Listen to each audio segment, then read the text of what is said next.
Botele Mpangi, Botele Zolampangi, c'est toujours Nganio. C'est avec beaucoup de bonheur et de plaisir que je vous reviens ce matin, toujours dans le Kisalo, qui ne peut plus s'arrêter. C'est magnifique, c'est merveilleux. Lorsque je fais ces Kaboulas chaque matin, parce que ces Kaboulas font toujours suite de ce que j'arrive à canaliser. Et aujourd'hui, j'ai canalisé beaucoup d'informations, tant théoriques que pratiques, et ça fait du bien. Ça apporte la joie, ça encourage. Mais avant de commencer mon propos de ce matin, je commencerai d'abord par rendre grâce à la source divine unique, celle que la tradition ancestrale primordiale Congo appelle par Mawandombi. Et je lui rends grâce à travers donc toutes ces dimensionisations, en l'occurrence Tuchidiatia, la conscience Congo de la connaissance, Mfumo Mamba qui est associé à la mémoire, Mama Mayangi qui est associé au plaisir, à la sensualité, à la joie. Je vous rends également grâce, vous les Mpangi, qui chaque jour prenez de votre temps pour écouter les Kaboulas que je mets à votre disposition.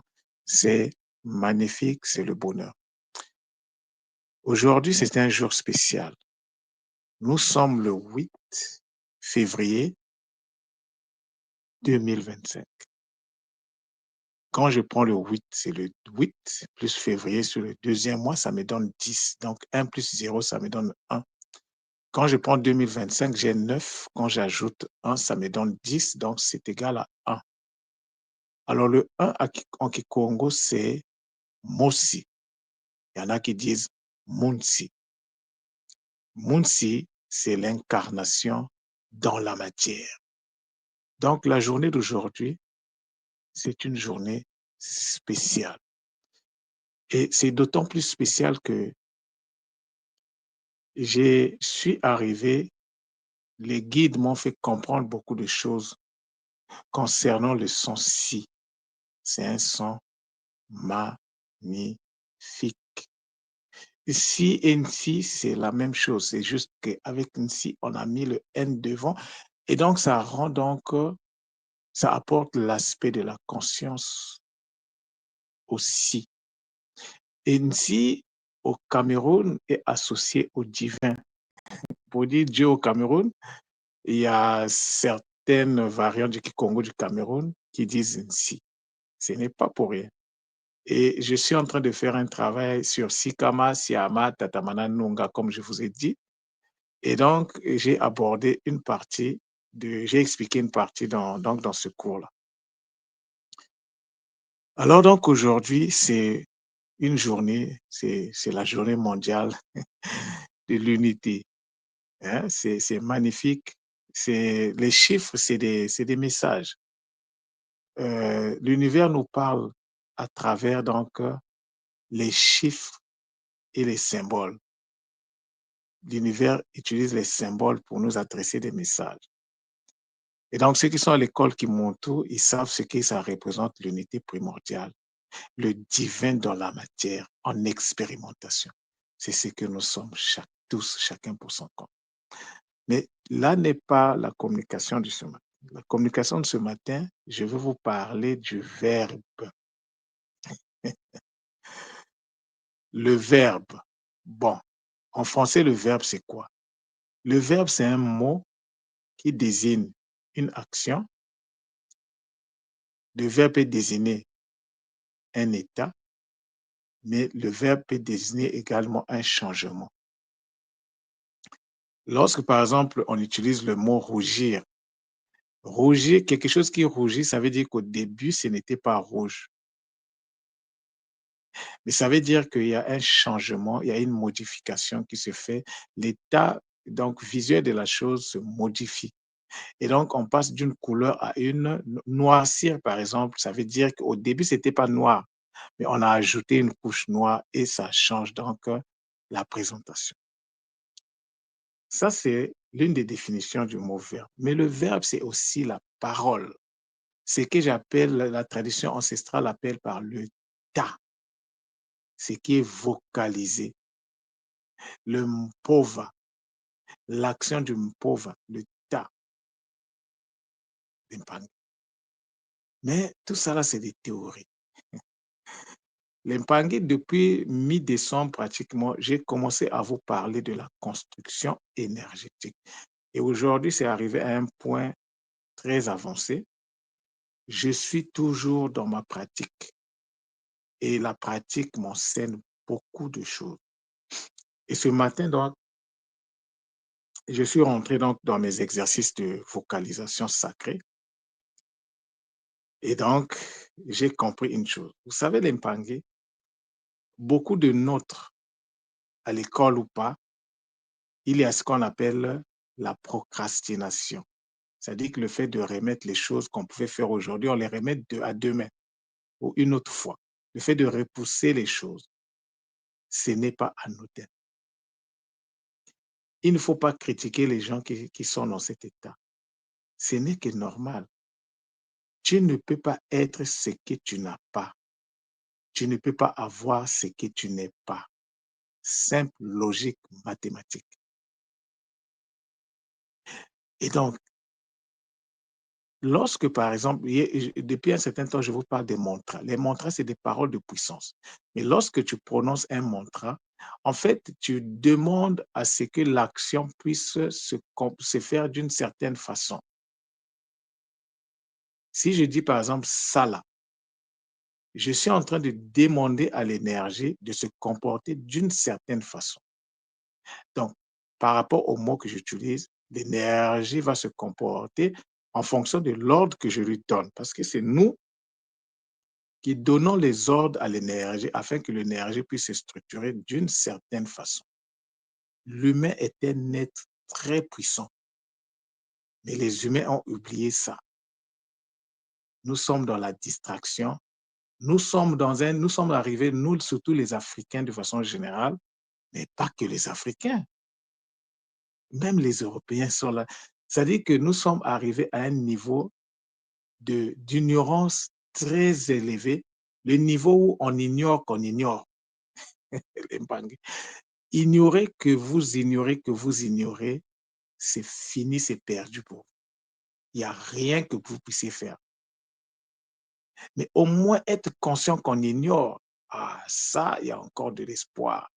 Alors, les Mpangé, nous devons en fait sortir de l'état où nous sommes, où nous ignorons que nous ignorons, pour être dans un état où nous savons que nous ignorons. Au moins ça peut nous permettre de rentrer dans la connaissance. Et la connaissance, je vous l'ai dit depuis longtemps, est une obligation de vie. Tant que tu es sur Terre, tu es obligé de connaître. La connaissance ne s'arrête pas. La connaissance, c'est tant que en fait, tu vis, tant que la matière est encore connectée à l'énergie, c'est-à-dire que tant que la matière est encore vitalisée, parce que c'est l'énergie qui vitalise la matière, vous êtes obligé d'apprendre, vous êtes obligé de connaître. Et c'est comme ça, nous vivons dans un monde, ce n'est pas nous qui avons créé le monde, ce n'est pas nous qui avons décidé des lois de fonctionnement de ce monde. Nous avons trouvé ce monde avec ces lois. Pour prospérer dans ce monde, il faut connaître les lois qui régissent ce monde. Ça, nous, en Kikongo, on parle de losing, le game, les interactions entre plusieurs réalités qui se trouvent dans le cosmos. C'est ce qu'on appelle le luzingo, ce qu'on appelle la vie. La vie n'est qu'un jeu, mais c'est un jeu vrai, où quand tu ne connais pas les règles, on te frappe comme un serpent. Quand tu ne connais pas les jeux, quand tu ne connais pas les règles, on marche sur toi. Tu n'as plus aucune valeur. C'est l'état des Africains, en fait. De façon, à 99%, y compris moi. Moi, le premier. Nous sommes dans cet état d'ignorer que nous ignorons. Et ça, c'est très grave. Il faut sortir de là. C'est une obligation multidimensionnel, c'est-à-dire on n'a même pas le choix.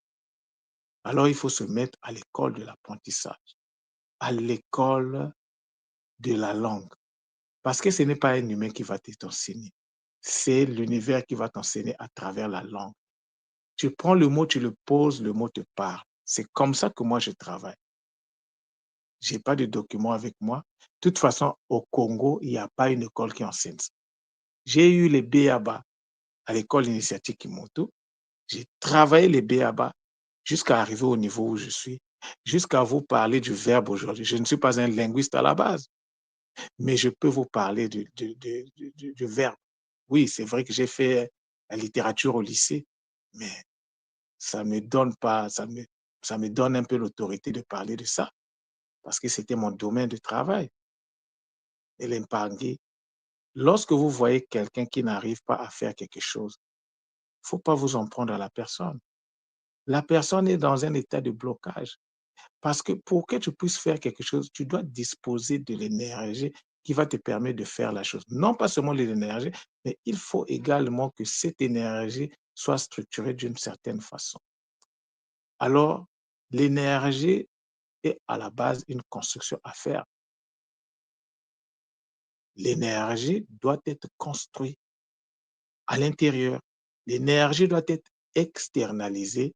L'énergie doit être mise en mouvement. Et lorsque l'énergie est en mouvement, l'énergie peut prendre plusieurs formes, peut structurer de plusieurs façons. Monter, ce n'est pas la même énergie que descendre. Manger, ce n'est pas la même. Oui, c'est la même énergie, mais qui est utilisée dans une fonction donnée. Donc, chaque fonction demande que les choses, l'énergie se structure d'une certaine façon.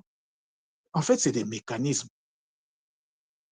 Lorsque tu manges, c'est un mécanisme qui se met en place. Lorsque tu dors, c'est un autre mécanisme qui se met en place. Donc, le comportement énergétique dépend de l'action des actions que nous posons. Or, les actions que nous posons, la plupart du temps, nous viennent des ordres que nous donnons à l'univers, parce que c'est comme ça que nous sommes. La pensée, c'est une parole non manifestée, non exprimée, parce que parler consiste à faire ressortir les images, parce que nous pensons par image. Donc, les images sont à l'intérieur de nous. Il faut aller sortir ces images à l'extérieur et cela se fait avec la parole, le ta. L'épargne, c'est magnifique. Mais quand tu tas, le ta que tu viens de faire, c'est un mot qui doit rentrer en action. Est-ce que tu as préparé l'action que ce mot doit faire? Et c'est là où ça devient intéressant. Si tu n'as jamais préparé l'action, pourquoi tu te tournes que tu veux faire des choses, mais ça ne marche pas? Tu veux X, mais tu n'as pas X à la fin, ça ne marche pas, tu es bloqué. Mais c'est normal, parce que tu n'as jamais fait que l'énergie que tu veux mettre, tu n'as jamais travaillé sur la structuration énergétique. Lorsqu'on dit Tala, Talaka, Talaka, ça veut dire quoi? Tala, ça veut dire faire sortir quelque chose, le ta, l'extériorisation de ce qui est à l'intérieur, et l'intérieur, c'est le là. Faire sortir, talaka consiste à faire sortir ce qui est à l'extérieur afin que tu puisses donc, que cette énergie qui est à l'intérieur puisse sortir à l'extérieur et que cette énergie se mette en interaction, ce qu'on appelle le cas. Talaka, c'est tala, voir le cas, être capable de voir le cas, être capable de voir l'énergie interconnectée, mais à l'extérieur de toi. C'est magnifique, les panneaux. Tout le monde le dit souvent, que tout le monde voit. Parce que voir, en fait, talaka consiste à se souvenir. Mais on se souvient de quoi? Mais on se souvient des images qui, au départ, sont à l'intérieur de nous, qu'on doit extérioriser à l'extérieur et qu'on doit être capable de voir ces images à l'extérieur de nous. Et donc, le talaka, c'est une construction qui doit d'abord se faire. Comment la construction se fait? Par l'observation de l'objet, par l'intériorisation d'abord de l'objet que vous êtes en train d'observer. Et une fois que vous le faites, et après, vous devez extérioriser cette image à l'extérieur. dans la pensée. Vous devez voir ce que vous avez fait. Vous devez faire sortir cela à l'extérieur. C'est ça le talaka. Mais j'ai pris cet exemple juste pour vous expliquer que si tu ne fais pas un travail à la base, tu ne peux pas faire le talaka. À moins que tu aies fait ce travail dans les vies passées. Si tu avais fait ce travail dans les vies passées, tu as commencé à faire ce travail dans les vies passées, dans la vie d'aujourd'hui, dès que tu as la possibilité, tu vas rentrer dans ce qu'on appelle l'actualisation de tes capacités. C'est de ça qu'il s'agit. Tu vas t'actualiser. Et pour que tu puisses t'actualiser, il faut que tu rentres en, en relation, en, que tu sois en relation avec certaines capacités qui vont te permettre de le faire. Sinon, les capacités qui sont en toi, qui sont innées en toi, vont rester juste des potentialités.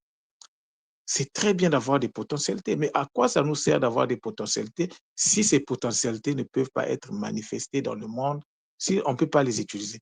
Pourquoi tu as du pétrole alors que tu n'es pas capable d'aller exploiter ton pétrole? À quoi ça sert?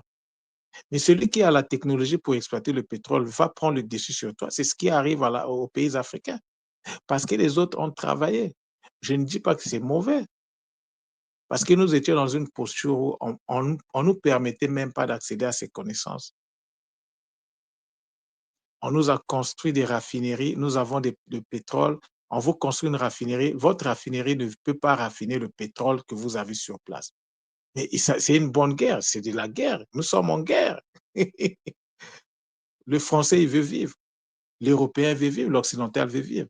Si l'Africain, toi, tu n'as pas compris que dans ce monde, tu dois te battre pour que tu puisses survivre, mais c'est ton problème. Où est le problème de l'Occidental là-dedans? Je n'encourage pas l'injustice. Il aurait fallu que ceux qui ont la technologie et qui n'ont pas les ressources puissent s'entendre, puissent se mettre d'accord, signer des partenariats gagnant-gagnant afin que tout le monde soit satisfait. C'est aussi ça le sens de la justice. Mais est-ce que ce monde est juste? Ce monde devrait être juste, mais ce monde n'est plus dans la justice. Ce monde est dans le déséquilibre. Donc, il faut vivre avec. Mais l'objectif, c'est de faire que nous puissions déséquilibrer le déséquilibre afin que le déséquilibre puisse rentrer dans l'équilibre. Et ça demande que nous puissions structurer nos énergies d'une certaine façon. Donc, tu ne peux pas faire une action, tu ne peux pas voir si tu n'as pas structuré l'énergie qui va te permettre de voir. Tout est question de construction. Alors, en faisant donc le Kisalo par rapport je vous fais la communication, mais je ne vous dis pas sur quoi j'ai travaillé. Mais j'ai travaillé sur la structuration énergétique de façon générale. J'ai travaillé sur quelque chose qu'on connaît tous, qu'on ne prête pas attention, mais qui est très important. Là, je suis en train de vous parler. C'est-à-dire, je fais ce qu'on appelle la production structurée de ma pensée. J'utilise ma voix, j'utilise des outils. Mais pour faire ce travail-là, il fallait d'abord à la base que je puisse avoir cette capacité. Vous pensez que les gens qui sont mieux, ils n'ont pas des idées? Mais ils ont des idées, mais ils n'ont pas la structuration nécessaire au niveau du corps pour pouvoir exprimer vocalement ce qu'ils pensent. Mais il peut exprimer ses idées par la pensée. C'est possible. Et par l'écrit. Ouais, les banques. Donc, une énergie seule peut avoir de l'impact. Mais l'impact de cette énergie qui est seule va être limité. Pour accélérer l'impact d'une énergie, il faut des outils. Il faut déjà connaître ces outils, activer ces outils. Mais l'outil seul n'a aucun sens. Tu as tes outils, ça va te servir à rien du tout. L'outil, pour être fonctionnel, a besoin d'énergie.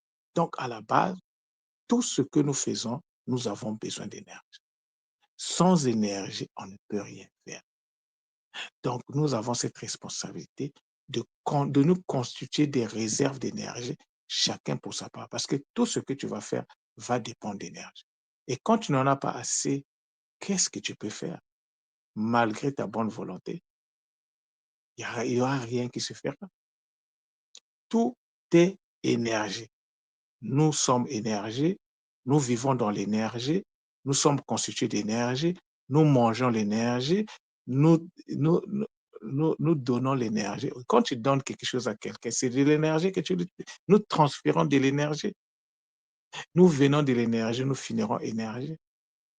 Tout ce que nous voyons, ce n'est que de l'énergie. La matière n'est que la consolidation de l'énergie. Ce n'est que de l'énergie consolidée, de l'énergie accumulée, c'est ça la matière. Donc sans énergie à la base, il y a pas matière. Donc la chose la plus importante, c'est l'énergie. Alors il faut savoir comment mobiliser l'énergie, où trouver l'énergie, mais il y a des techniques pour ça. Je suis en train de parler matin, midi, soir. Je vous parle du boostage énergétique, mais les gens sont dans la distraction. Les gens sont dans la distraction. Pourquoi? Mais parce que les gens ignorent qu'ils ignorent. Nous ignorons que nous ignorons.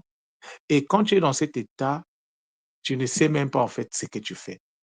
Tu poses des actions non réfléchies à la base. Mais si nous savons que tout est énergie, alors le premier travail, avant même de rentrer dans la structuration des énergies, il faut d'abord savoir comment mobiliser les énergies. L'argent derrière lequel nous courons, ce n'est que de l'énergie. C'est l'énergie d'une conscience qu'on appelle Mbongo. Et les outils que nous utilisons, l'argent, donc que ce soit les pièces de monnaie, les papiers, les cartes de crédit, la monnaie fiduciaire, la monnaie scripturale avec par exemple les bitcoins, tout ça là, la monnaie électronique, tout ça là, ce ne sont que des corps de cette énergie. Et l'énergie matique, c'est Mbongo.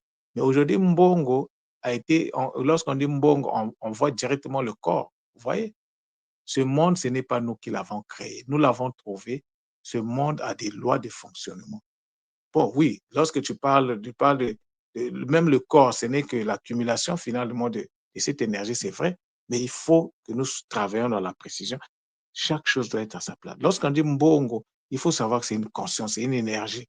Et Mbongo est là pour cimenter donc la communauté à travers les échanges. Mbongo n'est pas là pour rien. Et Mbongo, à l'origine, s'incarne dans des corps.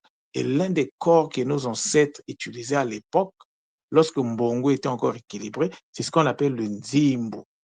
Le Nzimbu, c'était des coquilles, des nkodia, des coquillages. Jusqu'à présent, vous allez voir des gens qui sont encore, il y a des gens qui ont conservé ça. Dans les tenues traditionnelles, vous allez voir des coquillages qu'on met là-dessus. Mais ça symbolisait, c'est le symbole de la richesse. Mais après, lorsqu'il y a eu déconnexion, nous avons commencé à fabriquer les choses par nous-mêmes. Non, à l'époque, les ancêtres n'avaient pas besoin de fabriquer parce que Mbongo s'incarnait dans le Nkodja Moyo. Et tout cela, on a oublié. On a oublié qu'on a oublié. Et c'est magnifique. Mais au moins, déjà commencer à savoir que c'était comme ça, c'est déjà le point de départ de tout. Et donc, quand tu as le mbongo, ce n'est pas mbongo, ce n'est pas c'est une énergie c'est un massimbi. Mbongo, c'est un massimbi, au même titre que mamba, mbao, mpi et ntoto. C'est des énergies de la nature. Et donc, accumuler l'énergie pour accumuler, c'est dangereux. Les gens qui accumulent l'énergie sont pour autant qui accumulent mbongo, qui accumulent l'énergie de mbongo, sans pour autant être équilibrés. Mais allez-y voir quel genre de vie ils vivent, ils mènent. Ne vous fiez pas à l'extérieur. Ne vous fiez pas au matériel que les gens ont. Quel genre de rêve qu'ils font? Comment ils vivent? Regardez leur famille, regardez leur vie. Vous n'allez pas les envier. Mais il y a une façon d'avoir cette énergie de façon équilibrée. Il faut te connecter à Mbongo. Et quand tu te connectes à Mbongo, Mbongo fait de toi un gestionnaire de la richesse cosmique. C'est de ça qu'il s'agit. Ça ne t'appartient pas en fait. Si ça ne t'appartient pas, pourquoi tu l'accumules alors? Alors tu devais être là en train, avec ce que tu as, tu devais créer du travail, créer par exemple des entreprises, permettre aux autres de pouvoir travailler. Mais toi, tu prends l'argent, tu voles les milliards du pays, tu vas cacher en Suisse. Et quand tu meurs, même ta famille n'a plus accès. Où sont partis les milliards de Mobutu? Pour ne parler que de lui. Où est parti l'argent de Mobutu? Qu'est devenue la famille Mobutu aujourd'hui? Non, à un certain moment, réveillons-nous. Parce que pourquoi tu vas aller voler 1 milliard dans les caisses de l'État et pendant que tu oui, de toute façon, on comprend. Aujourd'hui, nous, on comprend ce qui se passe. Pour lui, c'est un acte héroïque de voler. Parce que l'argent des retraités que tu voles, qu'est-ce que ça va faire? Ça va faire que les retraités vont rentrer dans une colère et toi, tu as besoin de l'énergie issue de la colère des retraités. Tu en as besoin. On sait comment ça fonctionne. Ce monde n'est pas caché, le monde est visible. On sait. On le sait, on sait pourquoi les gens sont dans certains milieux fermés. On sait ce que vous cherchez, ce que vous faites dans soi-disant le secret, on le sait. Mais sachez-le que les temps sont en train de changer et les énergies sont en train de changer. Qui pouvaient imaginer que le Niger pouvait chasser les États-Unis sans pour autant qu'un seul coup de fusil soit tiré? Qui pouvait l'imaginer? Qui pouvait imaginer il y a 10 ans que la France pouvait être chassée, il y a 15 ans, il y a 20 ans, il y a 30 ans, que le Niger, que le Burkina, l'un des pays les plus pauvres du monde, pouvait dire à la France: «Rentre chez toi» et la France, malgré les grimaces, était obligée de rentrer. Même chose au au Mali. Le Mali également était considéré comme l'un des pays les plus pauvres. Vous voyez? Ah, il faut faire attention. Nous n'avons pas à courir derrière ça, mais il faut comprendre que nous en avons besoin, certes, c'est vrai, mais il faut comprendre qu'une fois que tu as commencé à accumuler, sache que tu commences à si tu n'es pas équilibré avec Mbongo, tu commences en fait, à accumuler des problèmes. Et après, c'est des morts dans la famille, des gens commencent à mourir. Des fois, tu n'es même pas au courant que c'est à cause de l'accumulation de l'argent que tu fais. Et puis, vous allez regarder, par exemple, en Afrique, quelqu'un qui commence le business, c'est bon et c'est bon pour lui. Quand il commence à accumuler l'argent à un certain niveau, ses problèmes aussi commencent. Et là, il commence à être attaqué. Mais oui, c'est normal parce que tu n'es pas équilibré. Et donc, comme ils se sont attaqués, il est obligé d'aller chercher une protection quelque part. Et là-bas, on va te dire, par exemple, de faire des sacrifices de sang. Et quand tu rentres là-dedans, c'est fini. Parce que tout le temps, on va te réclamer. Et tu vas voir, la famille va se vider, tu vas signer des pactes bizarres. Surtout nos musiciens aujourd'hui. C'est grave, hein? On est étonné de voir que dans nos pays, ça ne marche pas. Il faut juste se poser la question, quel type de musique nous écoutons dans nos pays? Au Congo-Brazza, quel est le type de musique? Quelles sont les valeurs que la musique véhicule? Ce que nous écoutons reflète la vie que nous menons. Ne pensez pas que la musique, c'est juste quelque chose de non, la musique, c'est mystique, c'est spirituel la musique. C'est la musique qui nous façonne, c'est la musique qui nous permet d'intégrer les valeurs. Mais quelles valeurs notre musique d'aujourd'hui? D'ailleurs, bon, des fois j'écoute, mais ça m'intéresse même plus. Parce qu'une musique qui passe son temps juste à parler des parties intimes de la femme, ne sachant pas que la femme, c'est c'est le divin, en fait, c'est comment je peux dire? La femme en kikongo, kento, mais c'est le microcosme de l'univers. C'est la miniaturisation de l'univers, la femme. Et le sexe de la femme, c'est ce que vous voyez devant tous les par exemple, ceux qui sont au Canada. Allez-y, mettez-vous devant la devanture d'une église. Regardez bien la devanture de l'église. Vous allez voir que c'est la reproduction des parties intimes de la femme. Ah non, la femme, il faut remettre la femme à sa place. Mais la femme, est-ce que la femme, elle est consciente même de sa femme, de sa propre place? Si aujourd'hui nous souffrons, c'est parce que la femme n'est plus à sa place. Alors nous devons aider la femme à reprendre sa place. Je sais que j'ai un peu débordé, mais il fallait que je le dise. Il fallait que je le dise. Au moins, tu ne diras pas que tu n'avais pas entendu. Je l'ai dit aujourd'hui. Donc l'épargner, c'est à nous de savoir ce que nous voulons. Nous ne pouvons pas courir derrière les énergies des consciences supérieures, des consciences matiques, des consciences qui viennent d'autres dimensions. Tu cours derrière pour avoir quoi? Oui, c'est important, mais il faut d'abord chercher à savoir pourquoi. C'est d'abord quoi? Pourquoi? Comment y accéder de façon équilibrée, de façon que ça puisse te donner la joie de vivre et non que ça te crée des problèmes. Construire des maisons, s'acheter des voitures, c'est pas ça qui donne la paix intérieure, hein. Oui, c'est important parce que si tu n'as pas aussi ça, tu peux pas aussi c'est compliqué. Mais dans tout, il faut de l'équilibre. Mais dans tout, il faut d'abord se questionner sur soi. Qui es-tu? Qu'est-ce que tu es venu faire sur terre? Quelle est ta mission sur terre? Qu'est-ce que tu seras après ta mort? Où iras-tu après ta mort? Qu'est-ce qui va arriver de toi après la mort? Ce sont les questions fondamentales que chaque humain doit se poser. Aujourd'hui, on est tellement dans la distraction qu'on pense qu'on est là par hasard. Non, si tu es là sur terre en ce moment-là en train de m'écouter, tu n'es pas là par hasard. Tu es venu pour faire une mission, mais tu as oublié que tu es venu en mission. Tu as oublié, tu es dans l'oubli d'avoir oublié que tu es venu en mission sur terre et qu'il y a un travail, on t'a donné un certain nombre de jours pour vivre en fonction du travail que tu devais faire. Mais par il faut qu'on rentre dans le rachat du temps. On doit comprendre les enjeux.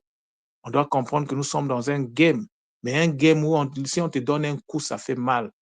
Mais seuls ceux qui comprennent les règles du jeu peuvent prétendre à s'émanciper dans ce jeu.